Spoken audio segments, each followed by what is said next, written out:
Good morning students, welcome to our BEd first year class. आज की कक्षा में हम लोग शिक्षा की अवधारणा के तहत मानव जीवन में शिक्षा के कार्यों को पढ़ेंगे। पिछले दिन हम लोगों ने सिंपली शिक्षा के कार्य पढ़े थे। आज हम मानव जीवन में शिक्षा के कार्य पढ़ेंगे, that means function of education in human life.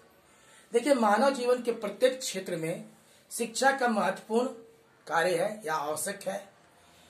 बिना शिक्षा के व्यक्ति का जीवन उस प्रकार है जिस प्रकार बिना पतवार के नाव। प्रत्येक व्यक्ति को प्रत्येक क्षण, प्रत्येक समय, प्रत्येक स्थान पर शिक्षा की आवश्यकता महसूस होती है। वर्तमान जीवन में शिक्षा के कार्यों को निम्नलिखित बिंदुओं पर हम स्पष्ट कर सकते हैं। पहला, आवश्यकताओं की पूर्ति हेतु। दूसरा, व्यक्तित्व का विकास हेतु। तीसरा, चरित्र का विकास हेतु। चौथा, व्यवसायिक कुशलता की प्राप्ति हेतु। पांचवा, भौतिक संपन्नता के हेतु। छठवां, आत्मनिर्भरता की प्राप्ति हेतु। सातवां, जीवन की तैयारी के लिए। नौवां, वातावरण के अनुकूल होने के लिए या एडजस्टमेंट के लिए। 10वां, अनुभवों का पुनर्गठन करने के लिए।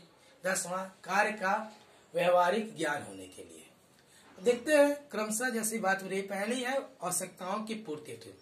वर्तमान समाज में शिक्षा का मुख्य कार्य व्यक्ति की आवश्यकताओं को पूर्ति करने के लिए होता है। मानव को आधारभूत आवश्यकताएं होती है। मानव के आधार जो आवश्यकताएं हैं, जिसमें आपका आता है रोटी, कपड़ा और मकान, जिसे आप कह सकते हैं भोजन, वस्त्र और क्या कह सकते हैं मकान। सामाजिक प्राणी होने के कारण उसे समाज में अन्य व्यक्तियों के साथ सामाजिक संबंध स्थापित करना होता है और जिससे वह मनोरंजन कर सके। साथ साथ उसे संघर्ष की भी आवश्यकता होती है जिससे कि वह उन्नति कर सके। उसे अवसर की आवश्यकता होती है जिसके कारण वह अपनी योग्यता को विकसित कर सकता है। उसे धर्म, दर्शन की आवश्यकता होती है जिससे कि उसके जीवन में पद प्रदर्शन हो सके। इन सब आवश्यकता को पूर्ण करने के लिए शिक्षा एक आवश्यक कार्य करता है या एक कह सकते हैं शिक्षा एक साधन के रूप में कार्य कर सकता है। अगला होता है व्यक्तित्व का विकास। जैसे कि बात कर रहे हैं हम लोग, शिक्षा का कार्य छात्रों के व्यक्तित्व का सर्वांगीण विकास करना है। फ्रेडरिक ट्रेसी के अनुसार समस्त शिक्षा का वास्तविक उद्देश्य व्यक्तित्व के को आदर्श की पूर्ति करना होता है। यह आदर्श संतुलित व्यक्तित्व है। अब आदर्श संतुलित व्यक्तित्व होगा तो चरित्र की बात आएगी। चरित्र का विकास, शिक्षा का कार्य उत्तम नैतिक चरित्र का विकास करना है जिससे शिक्षित व्यक्तियों में नैतिकता का समावेश होता है। अशिक्षित की अपेक्षा वह ज्यादा काबिल महसूस होता है। अगला, व्यवसायिक कुशलता की प्राप्ति। मानव जीवन में शिक्षा के कार्य छात्रों को व्यवसायिक कुशलता की प्राप्ति कराना होता है, क्योंकि अगर वह व्यवसाय में कुशल नहीं बनेगा तो उसे लाभ नहीं होंगे और देश में उत्पादन वृद्धि तो हो करेगा लेकिन वह अपने जीवन में वृद्धि नहीं कर पाएगा। डेट में उसके अतिरिक्त उसे नौकरी मिलने में कुछ कठिनाइयां होगी। इसलिए उसको अगर व्यवसाय कुशल है तो उसे नौकरी मिलने में कोई कठिनाई उत्पन्न नहीं होगी। अगला था भौतिक संपन्नता में प्राप्ति। शिक्षा व्यक्तियों में भौतिक संपन्नता प्राप्त करने के में सहायता प्रदान करता है। आज के भौतिकता युग में यदि शिक्षा का कार्य नहीं करती, शिक्षा सही से कार्य नहीं करती है तो वह व्यर्थ है, किसी के जीवन को कंफर्टेबल नहीं ला पाती है, तो शिक्षा किसी काम की नहीं है। इसलिए आज के भौतिकवादी युग में यदि शिक्षा का कार्य सही नहीं है तो और शिक्षित व्यक्ति अपने कार्य को सही समझ नहीं पा रहा है तो वह अपने जीवन को व्यर्थ कर देता है। अगला होता है आत्मनिर्भर की प्राप्ति। जैसा कि इस समय सबको ही बोल रहा है, आत्मनिर्भर बन रहा है देश अपना। उसी प्रकार मानव जीवन में कार्य जो होता है व्यक्ति को, शिक्षा का मेन जो कार्य होता है व्यक्ति को आत्मनिर्भर बनाना होता है। ऐसा व्यक्ति समाज के लिए भार नहीं होता, वह अपना काम स्वयं अपने से कर लेता है, ना कि केवल उसका समाज का भी हित होता है। अगर अपना कार्य सही से करता है तो समाज से जुड़ा हुआ है, इसलिए समाज को भी बहुत कुछ देता है। फिर होता है जीवन के लिए तैयारी। जो शिक्षित व्यक्ति होती है या शिक्षा का कार्य जीवन को जीने के लिए सही अनुरूप प्रदान करता है। जीवन से मृत्यु तक शिक्षा जो होता है आदमी को कुछ न कुछ सिखाता है, वही अनुभव जो होता है उसको जीवन पर्यंत चलता है। अगला था वातावरण में अनुकूल होना या वातावरण से अनुकूल, डेट मीन समावेशी होना, एक तरह से समायोजन कर सकते हैं। शिक्षा का कार्य व्यक्ति को वातावरण के अनुकूल बनाना होता है।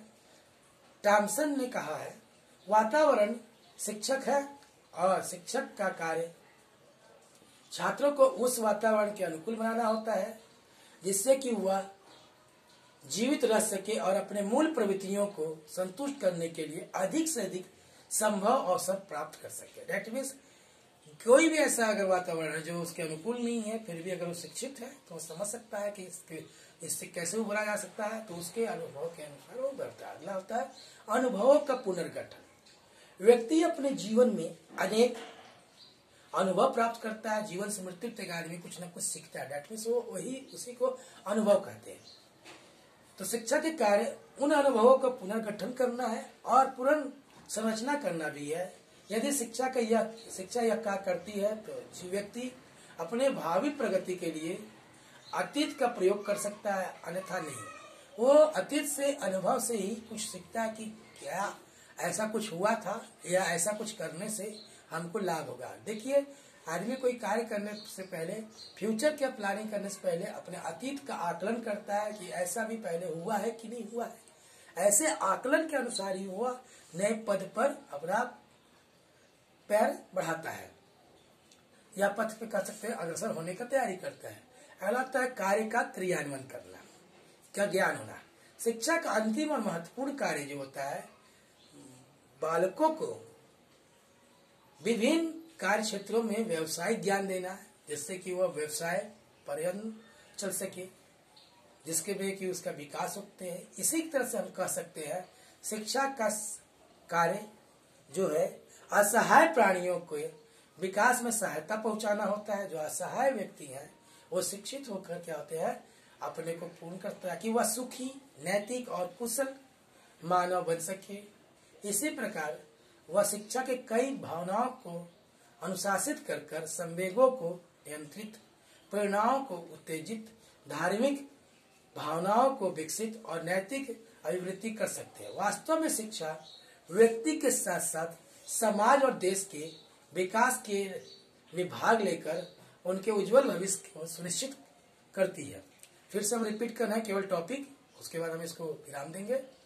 आज जो हम पढ़ रहे थे मानव जीवन में शिक्षा का पहला है आवश्यकताओं की पूर्ति, दूसरा है व्यक्तित्व का विकास, तीसरा है चरित्र का विकास, चौथा है व्यवसाय कुशलता की प्राप्ति, पांचवा है भौतिक संपन्नता की प्राप्ति, छठवां है आत्मनिर्भरता की प्राप्ति, सातवां है जीवन के लिए तैयारी, आठवां है वातावरण में अनुकूलन, नौवां है वातावरण के रूप परिवर्तन, 10वां है अनुभवों का पुनर्गठन, 11वां है कार्य का व्यवहारिक ज्ञान।